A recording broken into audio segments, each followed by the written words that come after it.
Hello दोस्तों, कैसे हैं आप लोग। स्वागत है हमारे YouTube चैनल इजी मैथमेटिक्स में। तो आज के इस वीडियो लेक्चर में हम लोग बात करेंगे ब्रीथ सर्कल के बारे में। तो आइए शुरू करते हैं आज का अपना वीडियो लेक्चर।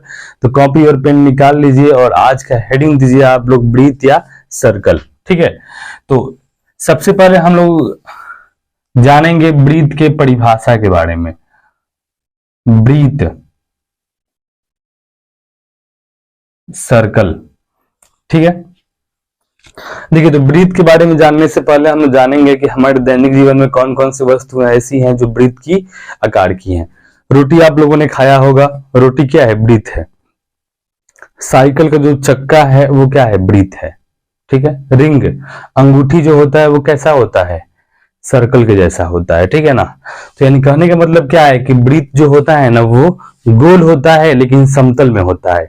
तो ब्रीथ एक समतल आकृति है, यानी इसे बोलेंगे द्विविमीय आकृति। इसमें लंबाई और चौड़ाई होती है, उसे बोलते हैं द्विविमीय आकृति। ठीक है ना। तो सबसे पहले परिभाषा के बारे में अगर हम बात करें तो देखिए, एक निश्चित बिंदु से समान दूरी पर, एक निश्चित बिंदु से समान दूरी पर चारों तरफ घिरे हुए तल को, चारों तरफ घिरे हुए तल को ब्रीथ या सर्कल कहा जाता है। ब्रीथ या सर्कल कहा जाता है। ठीक है।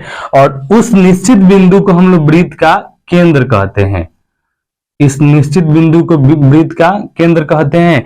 और ये चारों तरफ जो एक चक्कर पूरा हमने किया ना, इसे बोलते हैं ब्रीथ की परिधि। और यहां पर केंद्र से परिधि तक की दूरी को बोलते हैं हम लोग त्रिज्या। क्या बोलते हैं? त्रिज्या। और इसे बोला जाता है रेडियस। और इसे हम लोग आर से रिप्रेजेंट करते हैं। ठीक है ना। यानी त्रिज्या को आर से रिप्रेजेंट किया जाता है। ठीक है। अब देखिए, इस केंद्र से हम परिधि तक की दूरी को त्रिज्या तो बोलेंगे, लेकिन इस केंद्र से जो त्रिज्या होगी ना, यानी चारों तरफ हम किसी भी दिशा में खींच सकते हैं। तो इस प्रकार हम कह सकते हैं कि ब्रीथ के केंद्र से जो त्रिज्या होती है ना वो अनंत त्रिज्याएं होती हैं। ठीक है।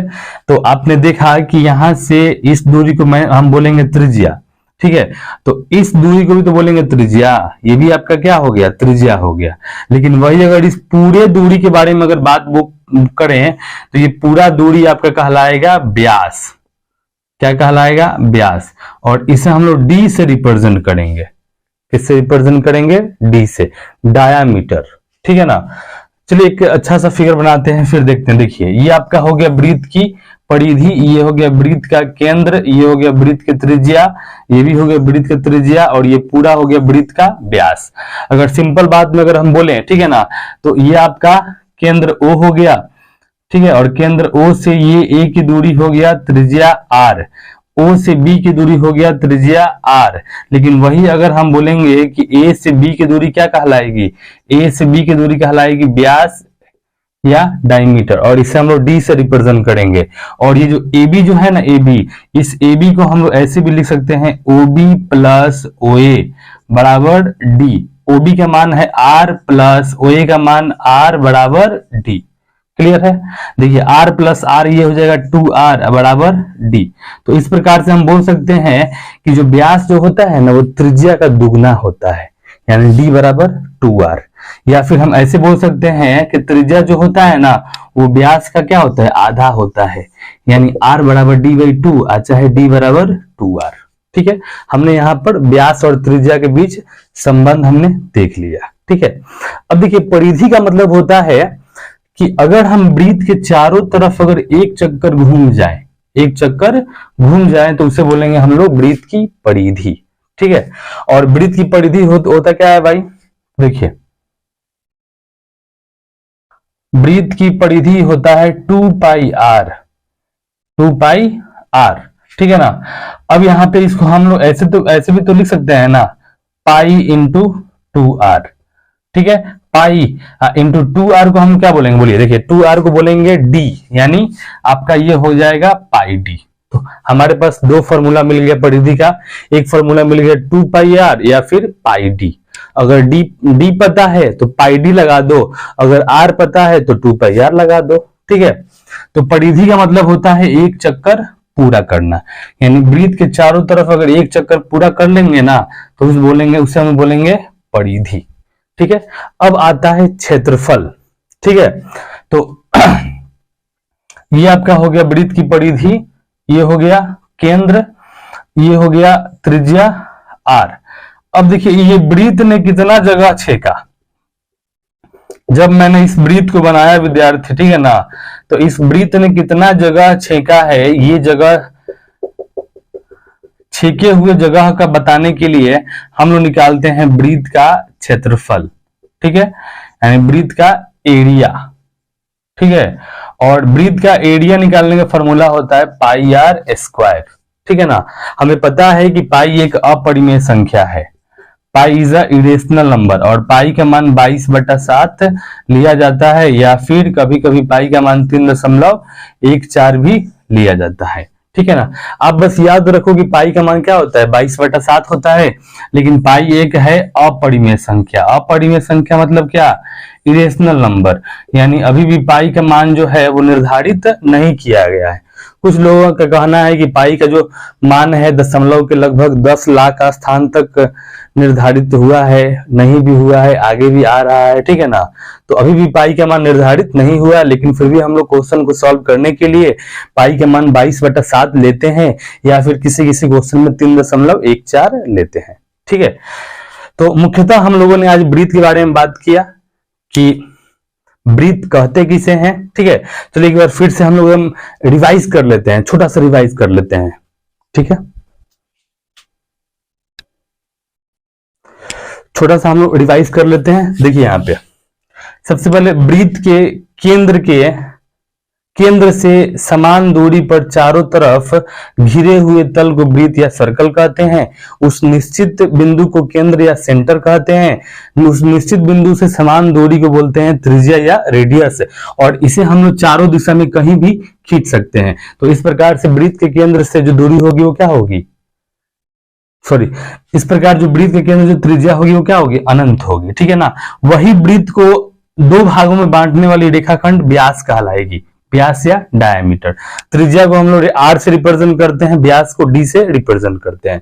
यहां पर मैंने बताया आप लोग को कि जो व्यास जो होता है ना वो त्रिज्या का दुगना होता है, और त्रिज्या जो होता है वो व्यास का आधा होता है। ठीक है, परिधि के बारे में बताया आप लोग को कि परिधि मतलब सरकमफ्रेंस, यानी वृत्त के चारों तरफ अगर एक चक्कर हम पूरा कर लेंगे ना तो उसे बोलेंगे वृत्त की परिधि 2πr, और इसे पाई डी भी बोला जा सकता है। ठीक है, उसके बाद हम लोगों ने बात किया क्षेत्रफल यानी एरिया। तो वृत्त का क्षेत्रफल का फॉर्मूला होता है पाई आर स्क्वायर। पाई के बारे में हम जानते हैं कि पाई एक अपरिमेय संख्या है जिसका मान 22/7 या 3.14 लिया जाता है। ठीक है, तो चलिए एक छोटा सा क्वेश्चन देखते हैं विद्यार्थी। ठीक है, एक छोटा सा क्वेश्चन लेके हम लोग वृत्त के बारे में समझने का प्रयास करेंगे।